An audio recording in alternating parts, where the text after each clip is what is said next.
France, on a souvent l'habitude de parler d'attractivité territoriale un peu à toutes les sauces, mais il existe effectivement différentes manières d'approcher le sujet, y compris de manière, scientifique et chez les chercheurs et les universitaires. Moi, pour être plus concret et plus pragmatique, je vous propose d'envisager les différents types d'attractivité territoriale, principalement sous 2 angles, avec une ligne de conduite directrice qui est de se parler de l'attractivité durable. Non pas que l'attractivité ponctuelle ou conjoncturelle soit inutile, en clair l'attractivité liée à des événements, à des enjeux plus spécifiques. Mais là, ce qui nous intéresse le plus, évidemment, on est beaucoup plus sur des enjeux d'attractivité durable et donc structurelle et structurante. On peut du coup distinguer deux grands types, c'est un peu schématique, mais deux grands types d'attractivité structurante et durable. Globalement, l'attractivité du point de vue des investisseurs et donc d'un point de vue économique, et d'autre part, l'attractivité du point de vue plutôt résidentiel, donc plutôt pour les ménages.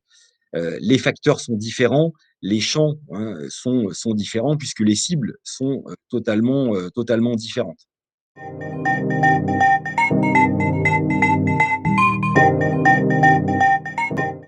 Alors dans le secteur public local, le sujet du numérique a longtemps été, non pas une arlésienne, mais ça a longtemps été perçu comme étant un sujet, très technique, d'ailleurs plutôt accaparé par, plutôt des experts du sujet et ou des gens qui avaient une forte appétence. Évidemment toute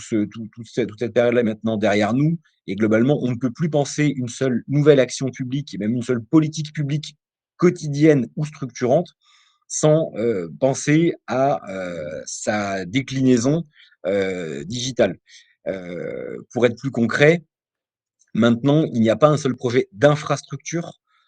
qui n'est pas pensé, à l'heure du numérique avec des systèmes de capteurs, voilà, de domotique, d'intelligence artificielle qui permettent, d'optimiser le coût d'exploitation, d'optimiser la maintenance, de faciliter l'usage, d'avoir des différents types d'usages et ça maintenant on l'intègre dans quasiment tous les sujets d'infrastructure, qu'ils soient de bâtiments, d'espaces publics, d'aménagement urbain, et cetera. Ce qui est plus intéressant, c'est qu'on le fait maintenant aussi sur les sujets de politique publique du quotidien. C'est-à-dire là, j'entre plus sous l'angle de l'usage, que de la technique et que de l'infrastructure.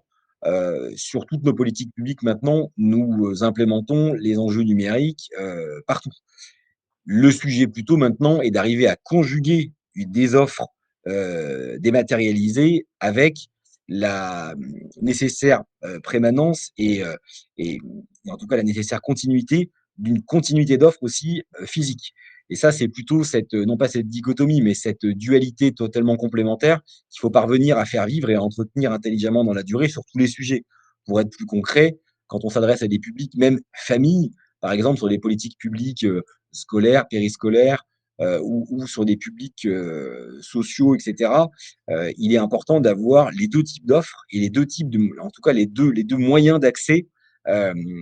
un même service. Et ça maintenant globalement, nous sommes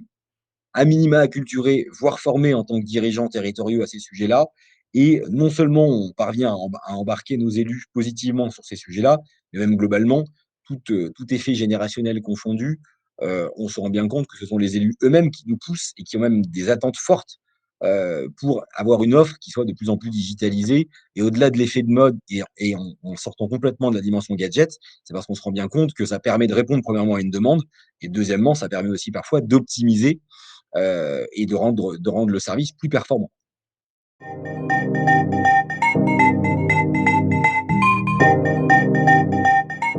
Alors le Bourbonnais, donc quand vous êtes dans le Bourbonnais, vous êtes sur un département, rural, un département du centre de la France qui est un département carrefour. Languedoc, Languedoil, on est traversé par des axes, routiers, très structurants, route nationale 7, qui s'appelle la 77 sur une partie, route Centre-Europe, Atlantique, donc d'est en ouest qui se transforme en autoroute, pour connecter globalement, la Suisse à la côte atlantique. Hem, donc on est sur un territoire carrefour, on est sur un territoire qui a une richesse absolument exceptionnelle puisque vous êtes au cœur, du pays des Bourbons.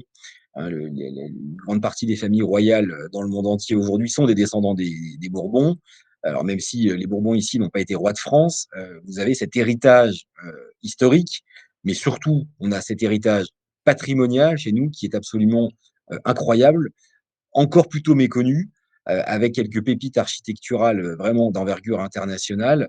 Et c'est très clairement l'un des choix d'attractivité forts que l'on fait, c'est de travailler ces éléments de différenciation et celui-là en fait partie. C'est la qualité, architecturale, exceptionnelle de notre territoire, conjuguée à une préservation des milieux naturels, parfaitement spectaculaire et surtout à une diversité de son tissu naturel avec une rivière alliée qui est, probablement l'une des grandes dernières, grandes rivières, sauvages, d'Europe, des paysages d'une grande diversité entre les parties bocages, les Combrailles ou les parties plus au sud, du côté de la montagne bourbonnaise. Bref, vous avez toute une diversité, d'une part sur le volet patrimonial, culturel et architectural et d'autre part sur le volet, patrimoine naturel, qui font de ce département un département extrêmement riche, riche de ses diversités et de ces centaines de petites pépites qui font à la fin une offre et en tout cas qui vont nous permettre de structurer une offre extrêmement, discriminante et extrêmement qualifiante pour justement être capable d'être plus visible à une échelle régionale dans cette grande région Auvergne-Rhône-Alpes, mais aussi à une échelle nationale. Pour le dire un petit peu autrement, nos choix à l'attractivité, ils sont basés premièrement sur évidemment une dimension externe. On travaille activement à la construction d'une image de ce Bourbonnais, parce que le Bourbonnais ne souffre pas d'une image négative, mais globalement, on se rend compte et on va continuer à le travailler dans les prochains mois que ce territoire, finalement, ne connaît enfin, n'a pas de réelle image, externe en dehors de son propre champ alors qu'on est totalement convaincu et on le voit, et ce n'est pas nous qui le disons, ce sont les investisseurs, qu'ils soient dans les champs touristiques ou économiques qui le disent, ce département regorge d'atouts. Et là, clairement, en travaillant sur cette image positivement, en lien avec tous nos partenaires, avec notamment l'échelon régional, et avec tous les partenaires socio-économiques et institutionnels, on doit être en capacité d'arriver à avoir un effet démultiplicateur sur un développement structurant, raisonné, et intelligent, avec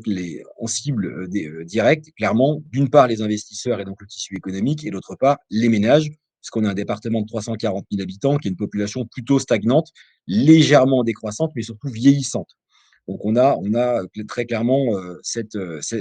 enjeu-là. En autre choix aussi d'attractivité, on fait un choix fort, qui peut paraître plus étonnant, mais on y croit beaucoup, c'est de redonner et en tout cas de conforter, de confirmer et même d'amplifier le sentiment de fierté de nos habitants. Le conseil départemental a pris une décision qui peut paraître anodine, mais qui ne l'est pas du tout, récente, c'est de donner un nom. Les habitants de l'Allier n'avaient pas de gentilé, donc maintenant nous nous appelons les Bourbonnais. Et on se rend compte, que dans ce département, les Bourbonnais eux-mêmes ignorent les pépites, qui peuvent exister à côté de chez eux. Or, il n'y a pas meilleur ambassadeur que les propres habitants de ce territoire, les acteurs économiques, les acteurs politiques, bref. Donc ça, c'est un deuxième enjeu fort d'attractivité, c'est de travailler l'interne, de travailler le local, de susciter et d'amplifier le développement endogène pour faire en sorte qu'on soit nous-mêmes les meilleurs VRP et les meilleurs marqueurs de communication et de promotion du territoire à l'externe.